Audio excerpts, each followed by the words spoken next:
Hi folks, this is Richard Doyle here with BeLeanForLifeCoach.com, and today we're going to make a drink. It's called Kombucha. It's a non-alcoholic drink that is full of probiotics and good things, so hopefully you'll enjoy this.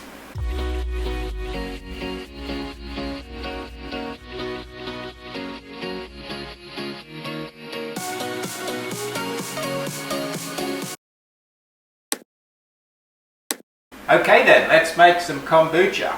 I should say, starting out here, that we're just going to make a gallon today in this little container. I usually make 5 gallons at a time, and I keep it in a keg, in my kegerator in my bar, so that I can just pull a pint of kombucha anytime I want. But today we're just going to start with the 1 gallon. It's exactly the same process. So it's much easier to actually do that with a gallon than it is to do with 5 gallons.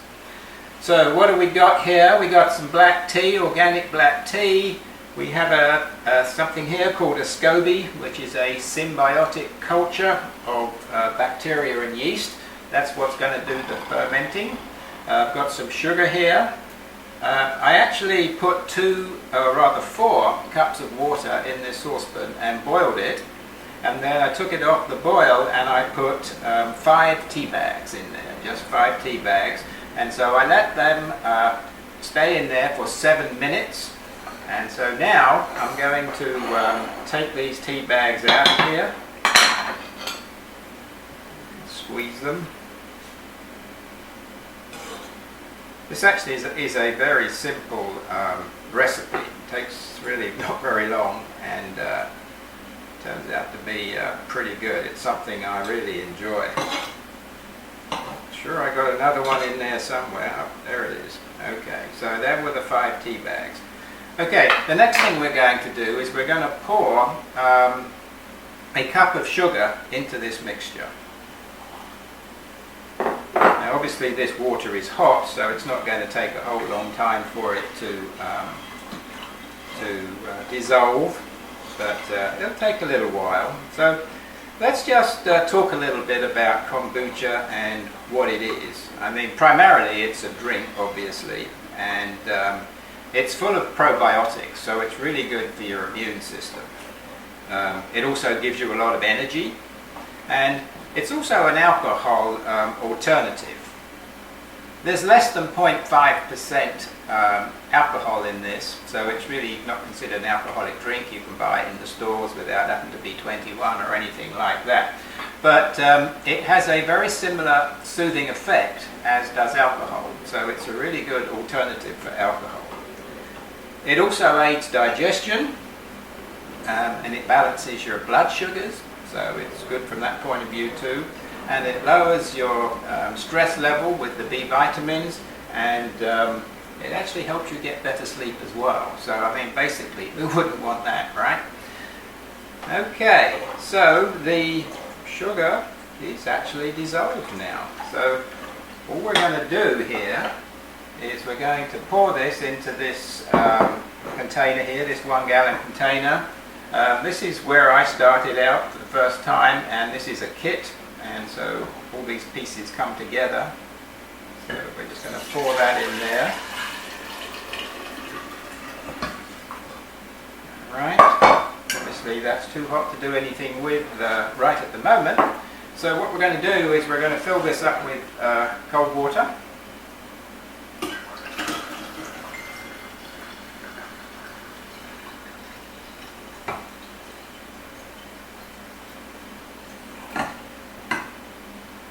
Okay, it's actually going to take a little more water.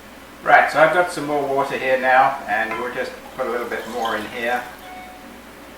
That's probably enough. We don't want to overdo it. So that is the liquid. It's kind of warm to the touch, but let's have a look. I do actually have a thermometer on the front of here somewhere at the back. Where are we? Here it is. So right now it's not registering anything on here, so it's probably a little warmer than the 88 that it's measured to. But basically when we make this, or when we're doing the fermentation I should say, The ideal temperature for this is somewhere between about 78 and 82 degrees. As long as it's in that range, things should go well. I have had it in the past where it hasn't been warm enough, and when it's not warm enough, the SCOBY actually goes mouldy. So obviously you don't want that. So you've got to keep it at a reasonable temperature, and I think we're going to be okay here. What I'm going to do is I'm going to put this SCOBY in here, and basically when you do this sort of thing frequently, or make these things frequently, you end up with an awful lot of this, because basically during the fermentation process you grow more SCOBY, and so over some period of time, especially if you're making 5 gallons at a time, you generate an awful lot of SCOBY. So as we want to reuse it, rather than go out and buy more, we put together what we call a SCOBY hotel, which would be a number of containers with SCOBY in them. Now I got this one out of here. This is just an example of one. I've got probably 8 of these, but I just keep them in these little jars and keep them moist, and I just put a top over it there so the flies and things can't get into it, and that way you've always got ample supply of SCOBY. I mean, you can share it with your friends. It grows very quickly, and you end up with way more than you really want pretty quickly. So I'm going to put these in here, and go. Right, so what's going to happen now then is that this water will cool down some, and then the SCOBY will start to do its job of fermenting. So we've got sugar in here obviously, and the fermentation is going to basically get rid of all that sugar. What we're looking for is basically only having about 2 grams of sugar in an 8-ounce portion. And that shouldn't be too difficult. The longer you leave it in here, the more it's going to ferment and the drier it's going to become. Now, some of the commercial products out there could have as much as 10 grams of sugar in the cup, but obviously that's not something we want to do. We want to be low carb, specifically low sugar if we can be. So I tend to ferment it out until the point where it tastes actually very dry. Now, when I do the 5-gallon program, it takes probably about 30 to 35 days to complete fermentation. But when I'm doing it here with just a gallon, somewhere in the region of 7 to 14 days, 10 days or so, and it's usually fermented and ready to go. So once we've got that in there, we're going to put this cloth over the top, and obviously, well, not obviously, but the SCOBY needs to do its job, and has to, there has to be some air. It has to breathe, so to speak. And so by putting this cloth on here, air can come and go through the cloth there. But the real purpose of putting that on there is to stop the flies. Those little fruit flies. When you have anything sweet like this around, those flies seem to find it and come and get in it, so this keeps them out, so that gets the job done. So that's really all there is to it, or at least to the starting point of it. So we're going to come back in about 10 or 14 days when this fermentation is complete, and what I'm going to do is I'm going to pour it into 16-ounce bottles. I'm going to put some fruit of some kind in there, and put the lids on, and I'll leave it at room temperature for 3 or 4 days, and sort of a secondary fermentation will start, and that's what's going to give the end product that little prickle. It's kind of like a champagne, if you will. And so we'll do all that in the next video when I come back in about 10 days or so. So there we go. Hope you enjoyed it.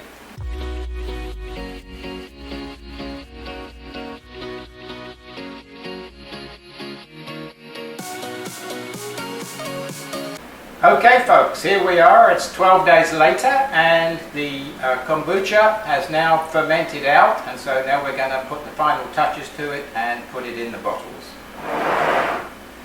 I had this fermentation going at about 80 degrees, so it got done in 12 days. I tasted it and it tasted quite dry, so we know it's done. So now let's move to the next stage. First of all, let's take out the SCOBY. Now, this piece here is actually a new SCOBY that has formed during the fermentation. It regenerates itself, so to speak, so that's actually the new one. And this here is the old SCOBY that we had. Of course, it increases quite a bit in size. So there we are, we've got that all out of there, and now we just have the fermented tea in the flask there. Now what I'm going to do is I'm going to flavour this. So I've got something here, ocean spray, frozen cranberries, and I keep those in the freezer obviously. And what I've done is I've taken 6 tablespoons of these and thawed them out. I've got 6 bottles here, which is typically what I make out of a gallon starter kit here. And so the cranberries, basically I'm going to use these to flavour the drink, so that when we get to try it, it's going to be have a nice interesting taste. I usually use blueberries when I'm making the big quantity. When I'm making the 5 gallon, I use blueberries. That's kind of my favourite, but I like to change it up a bit from time to time, and so today we're going to use cranberries. So what I'm doing here is I'm just crushing the cranberries, breaking the skins so that all the juices will come out. And what we're going to do is we're going to put these into the bottles here, and that's going to cause a kind of secondary fermentation, and that's what's going to give it a little bit of a prickle. When you drink kombucha, it's got a sort of a champagne kind of feel to it. It's got a little sparkle in there, and this secondary fermentation, much the same as in champagne, is going to be caused by this extra sugar going into the mix here in the form of these berries, and then of course the residual yeast in here is going to start a secondary fermentation. So what I do is I take about a tablespoon of these berries per jar. Tablespoon is usually enough. If we put too much in there and we get too much fermentation going on, secondary fermentation that is, it has the potential to break the bottles. Obviously we don't want the bottles broken, so we're just keeping it to a minimal amount here. This will actually change the colour of the mix. As you can see here, it just kind of looks like cold tea right now. Well, time this secondary fermentation has taken place, which takes about 4 days, we'll have a rich red colour here to the kombucha. So let's go ahead now and let's fill up these bottles.